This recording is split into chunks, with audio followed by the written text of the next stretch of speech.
Salut à tous, comme tous les mois, je pars à la rencontre de personnalités connues ou inconnues du grand public. Aujourd'hui, je rencontre un chef d'entreprise, jeune chef d'entreprise, puisqu'il a une vingtaine d'années. On fera connaissance avec lui tout à l'heure, qui va nous faire partager sa philosophie de vie, sa philosophie de travail également. Quelqu'un qui va nous envoyer une bonne dose de positif. Il nous fera partager son quotidien, son parcours, ce qui l'a amené à monter sa société. Ce qui a été difficile, ce qu'il a été un petit peu moins. Il nous racontera tout ça sans langue de bois.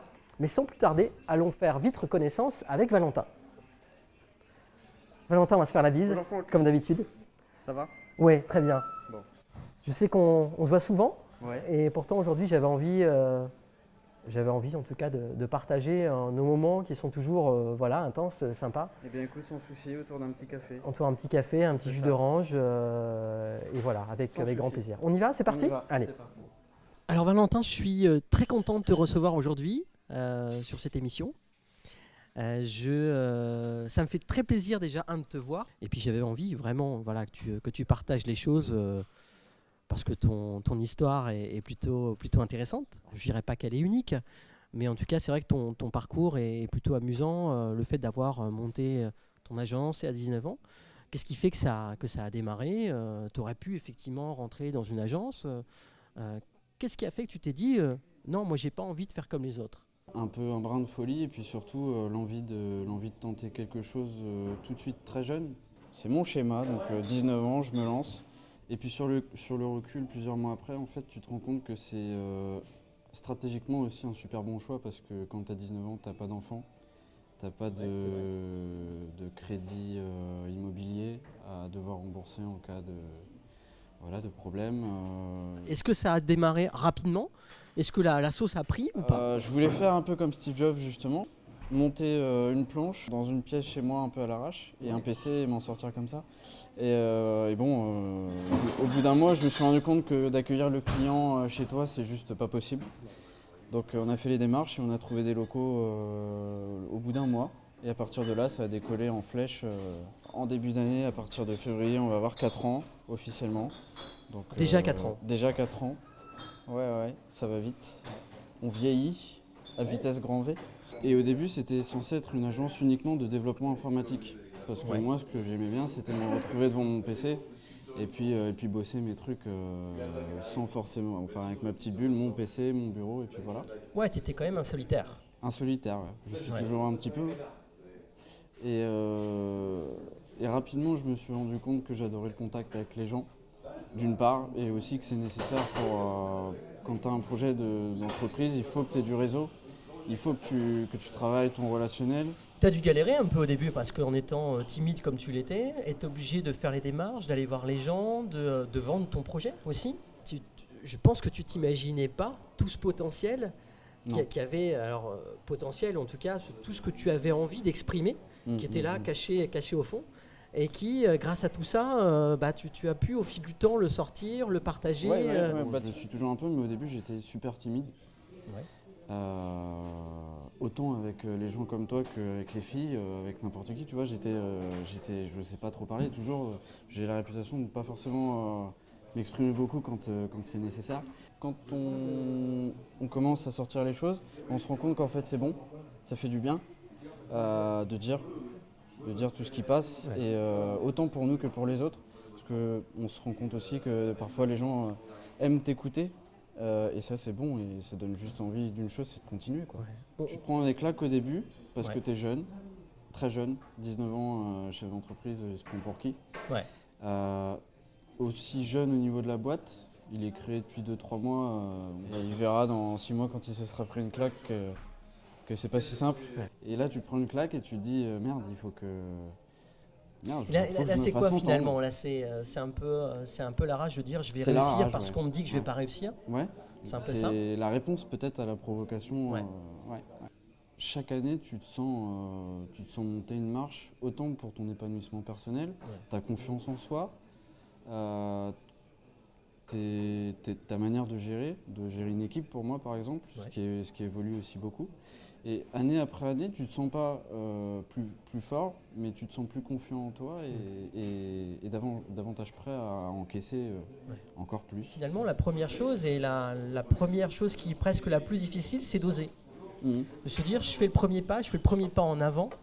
Et après, voilà, une fois que j'ai mis un pied devant l'autre, on avance et c'est plus facile.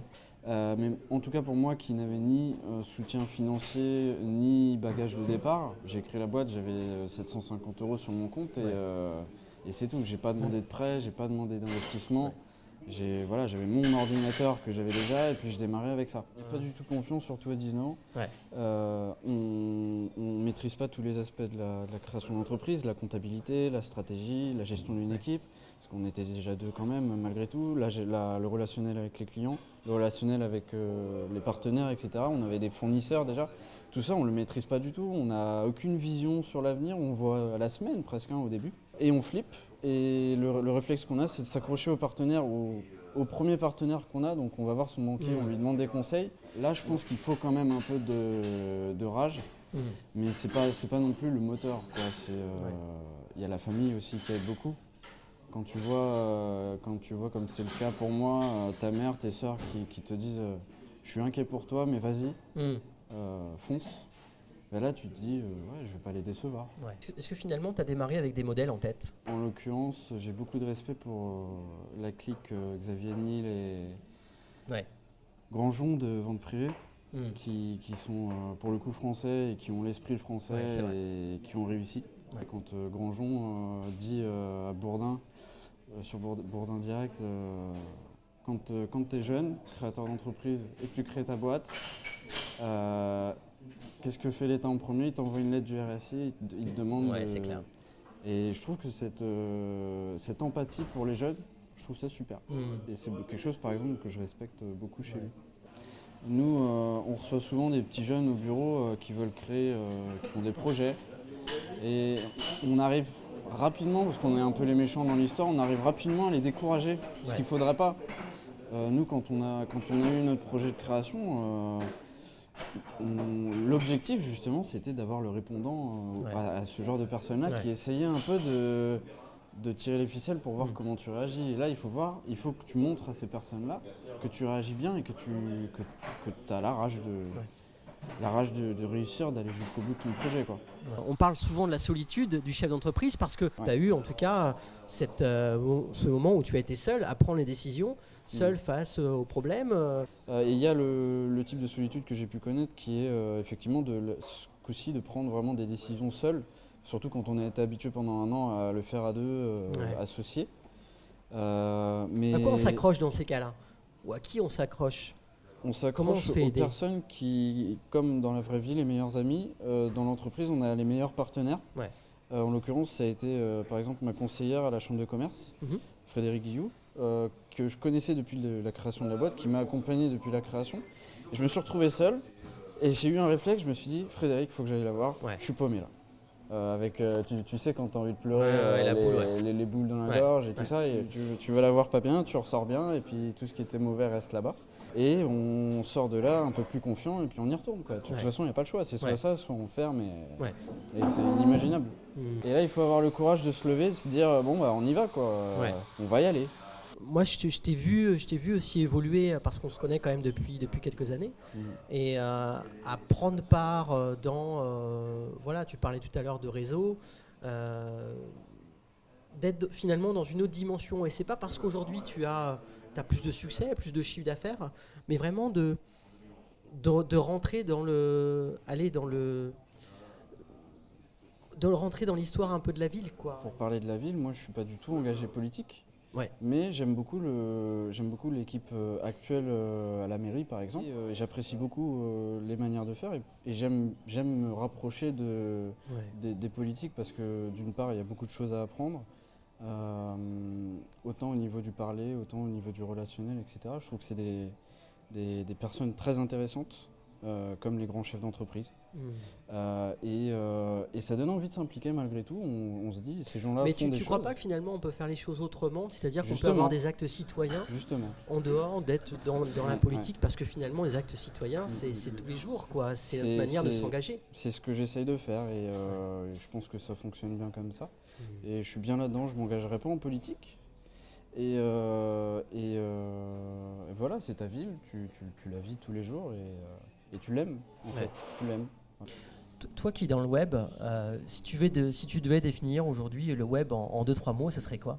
Moi le web comme je le vois maintenant, super instable, en constante évolution, super instable dans le sens où tu peux sortir une vidéo, par exemple sur YouTube, et faire 500 vues, donc un échec total. Ouais. Tu peux sortir une deuxième vidéo qui sera un peu marrante, qui aura un petit truc, et faire 2 millions de vues en 2 jours. Ouais. Tu vois, par exemple. Ça, c'est complètement dingue, et c'était impensable il y a encore 5 ans, quoi. Ouais. Tu regardes le Gangnam Style qui te tire le record de vues sur YouTube en quelques semaines, c'est juste dingue. Et c'est cette instabilité, en fait, qui m'a attiré et j'ai tout de suite vu qu'il y avait quelque chose à faire, que quel que soit ce qu'on faisait, plus on allait s'acharner, plus on allait tenter quelque chose là-dessus, et plus en fait on avait de chances de réussir. C'est un peu statistique au final. Qu'est-ce que tu aurais envie de dire aux gens, en tout cas, qu'est-ce que tu aimerais que les gens gardent comme image de toi? Tu dis voilà, aujourd'hui, moi Valentin, c'est voilà qui je suis, voilà comment je suis, et voilà ce que j'ai envie de vous donner comme histoire. Moi j'ai envie d'être la personne qui donne ce coup sur la table devant le demandeur d'emploi, devant le porteur de projet, pour lui dire tu vas te battre mon gars, tu vas y arriver. Tu vas y arriver, voilà. Et j'ai envie qu'ils sortent et qu'ils soient remontés à bloc, qu'ils se disent bon allez on y va. Qui que ce soit, et quel que soit ton projet, petit, gros, à moyen terme, à très court terme ou à très long terme, si tu as envie de faire des choses, fais-le, n'aie pas peur, vas-y, t'as envie donc vas-y. Et ça manque, je trouve, je le fais parce que ça manque. Parce qu'on en trouve difficilement quand on a un projet. Ouais. On rencontre beaucoup plus de gens qui sont là pour essayer de démonter ton argumentaire et de te prouver que ton projet ne tient pas la route. Alors que c'est pas ce qui devrait se passer. On devrait trouver des motivateurs. J'ai été jeune talent. Ça on l'a pas dit, mais c'est... Et quand tu es imbibé par... On te dit tu es un talent, ça y est, tu as gagné ça, bah on se dit il faut que moi aussi je trouve des talents et que je les ai, tu vois. Un des projets que j'aimerais bien avoir, c'est accompagner un jeune chanteur, par exemple beauvaisien. J'en connais pas encore qui se présente, et tu vois, presque de faire sa première maison de disques, tu vois, de l'aider dans ce projet-là. Alors, on va faire quelque chose de plutôt amusant. Je te mets au défi là-dessus. Est-ce que c'est quelque chose qui pourrait te tenter? Bah ouais, par exemple. Ils ont un talent pour le coup, et ils n'y arrivent pas parce qu'ils n'ont pas les clés pour communiquer, tu vois. Ils n'arrivent pas à se faire connaître. Ils lancent une vidéo sur YouTube, il y a 20 vues, alors que leur musique est bonne, tu vois. Il y a des choses à faire. Alors je te mets au défi là-dessus. Ok. Et si tu l'acceptes, en tout cas, je te suivrai par rapport à ça.